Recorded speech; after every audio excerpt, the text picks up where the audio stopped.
basics. You came so very close last weekend to recording your first victory. What are the work-ons that you guys have gone on to you, coach, obviously, and Sanele, you can also come in. What are the workings that you guys have gone about to go for this weekend?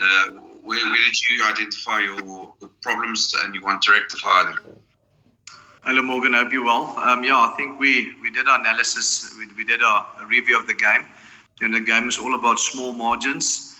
If you have a look at the game, we had our chances, and the chances they had, they used. So there's a lot of small stuff we need to fix, but there is a lot of positives that we can take out of the game. You don't just go to Edinburgh and you beat them there. So it was a tough game. It was a physical game. And yet, it was so close, but yet so far. So there's a few stuff that we worked on this week that we need to rectify in order for us to get better. And then, hopefully we can, the weekend coming, we can rectify those mistakes. Sanele? No, 100%. I'm with Coach Jaque. We've had a couple of calls went our way because we didn't get the small things right. So we did identify those areas, and hopefully this weekend we just minimize the risk of getting the ball turned over and being able to capitalize and putting points on the scoreboard. Yeah. Coach, also, you're facing now a third different rugby style this weekend. You had the Stormers power game, and then you've got the Edinburgh way of doing rugby, the Scottish way of doing rugby. Now this weekend, it's the Italian way of doing rugby. How do you prepare yourselves, and what are the major differences? How do you prepare yourself to adapt to those type of rugby styles? I think the main thing for us is, we went and watched their game against Munster. I think it's a team that since last year has changed their way of play. With they don't play a lot with the ball. They play in the right areas of the field. So for us, as the conditions, we're going to play on a normal pitch again, which is slippery, which is going to be wet. So it's going to be a physical game. It's going to be an arm wrestle for 80 minutes, and the team that's going to use their chances, is going to come out on top. So they've adapted a little bit of more of a kicking game. They play in the right areas of the field, but that's only if you allow them to kick on their terms. So we need to put pressure on them. We need to be, for the first 40 minutes, we need to be physical, climb into them, and set the tone for the game. Thanks. Nisa, if it's okay, can I ask one last question at the end of the conference? Yeah, sure. Thanks. Cool. Thanks, Morgs. Next question, guys. Jan? Welcome back, Jan. Thanks, guys. Sorry, I just jumped in a bit late, a few seconds. Thanks, Jaque. Sanele. I think, having missed the first bit, I'm probably going to repeat some stuff, but Jaque, we obviously saw how important defence is in the World Cup and in European conditions and stuff. Is there a focus on specifically defence, or do you guys still need to find a way of playing Lions rugby? Yeah, Jan, I think, we still want to find a way to play rugby. We want to play rugby with the ball in hand, and in these conditions, you need to keep the ball. I think Sanele also mentioned earlier, we struggled a little bit where we got isolated, players got isolated, and we lost the ball in their 22, which makes it difficult for you to get momentum. And then, those turnovers you need to now defend against. So, like I said earlier, we had a look at the game. We know what we had to fix. And we're busy training it this week so that come Saturday we don't make those same mistakes. If I might ask a follow-up, Sanele, maybe you can speak here. We obviously, I just come from the World Cup 58 days, and it's a different level and stuff.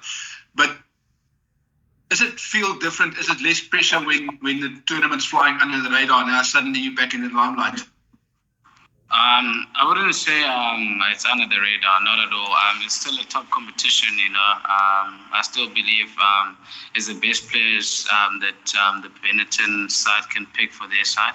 I think we're not looking we're not underestimating them whatsoever. I think it's the best team they can possibly pick for their side, and they're 100%. You want to test yourself against the best, and that's what we're going to face this week as well. Yeah, I was actually talking more about the first two rounds where you had, the focus was somewhere else, and the URC played 2 rounds without much focus on it, unless I was just completely shut off from the world at the world in Paris in France. I think in our camp we're just watching as fans really, but without losing focus on what we have to do. We focus on ourselves, and obviously we went at the World Cup. We're just watching, supporting the guys, but we still had our own goals that we're trying to achieve. So we were focused on ourselves and trying to achieve the goals we set ourselves. Thanks, Jan. Any other questions, guys? Yeah, Ross, go for it. Thanks, Sanele. Sorry, how's it, guys? Jaque, firstly, just for you, you guys have beaten Benetton 2 seasons in a row now. You beat them there in Italy last season. But do you think they're a bit of a tougher nut to crack this season? They've started well. They had a tight win against Cardiff away, and then a big draw against Glasgow, who beat Leinster so well on the first weekend.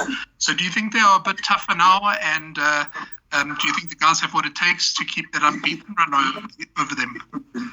Yeah, no. We're not going to underestimate them. I think, with all their players that they did go and buy, they've got good Malika Fikitao that's on centre.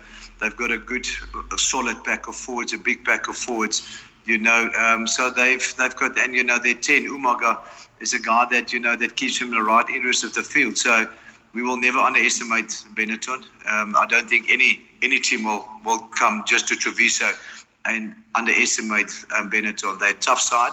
You're going to have to work really hard to beat them here. And hopefully this weekend, we can put our hand up and we can get stuck into them and walk away with a win, which is not going to be easy. I think we all know it. It's going to take 80 minutes of hard work to walk away with a win. And then just, Sanele, for you, how important, how much has you guys kicking changed this season, with Mornay Steyn coming in and his influence? And how much emphasis is it on you guys now, your 9 and 10 combination with Jordan and then the guys who come off the bench and everything? No, Morris has been great for the squad, especially kickers. He's added like a different dynamic to our kicking game. Whereas if you look at it from last season, it was a couple of guys kicking. So now we get to kick from wider channels, or maybe different players who wouldn't expect them to give kicks and stuff like that to put pressure on the other team. So now it's been really good having him in camp. So he's added a very different dynamic, which helped our kicking game a lot. And when we get that right, we get into the right areas of the field, and that's when we get to put points on the board or apply pressure. Thanks, Ross. Guys, we'll take 2 more. Jan, I see your hand is up, and then we'll go with Morgan. Thanks. Just another one of my questions is, I'm not sure if it has been asked, both Jaque and Sanele. How much better is it, or how much different is it to touring early in the season and getting the tour out of the way and spending some time together as a team? I think it's, I don't think it's got any effect on us if you're not tour at the beginning of the season or the middle of the season. You have to come touring anyway for 4 weeks. So for us, it was, the emphasis was to start while at home, which didn't happen. And, it then puts a little bit of pressure on you on tour. So, also the first game of tour, losing with 1 point is not ideal. But I think the spirit in the camp with the guys, it has been very good. You can see the guys are bonding together, and, that's priceless. The time you spend together on tour. You don't need to sit in traffic. You can spend more time on the field. You're more time in the team room working on the weekend stuff that you want to do. So that time you get to spend together as a team is invaluable and so good for us. Cool. Thanks, Jan. Morgan, you'll have the final one. Thanks. My question be on the Springboks to coach.